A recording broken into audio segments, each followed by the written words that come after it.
I'm talking about the general calendar, which means Your girlfriend. the no. What a girlfriend, bro? Hindi ako na magdala. No. What I'm talking about is general calendar, bro. It's the calendar. It's the dates or whatever. In the academic.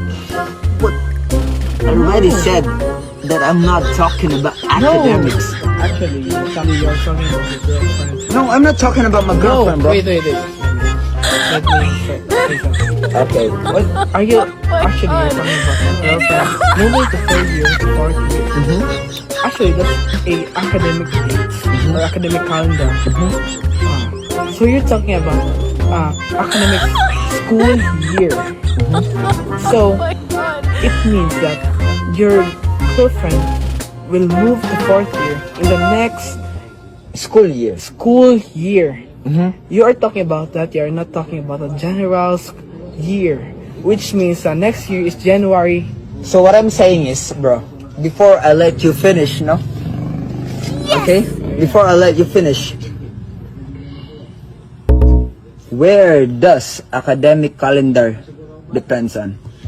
Academic calendar depends on when the academic starts and when it will end. Academic calendar consists of the list of events. Okay. Consists of list of events that is in the academic year, not the general year. Okay.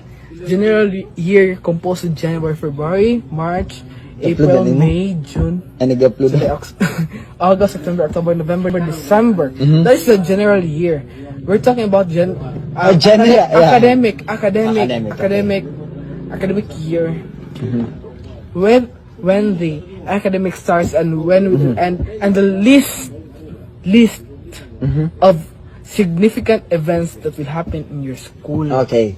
So, I'm going to accept my mistakes. I use some words Yeah, that can contradict my words, your words. my words.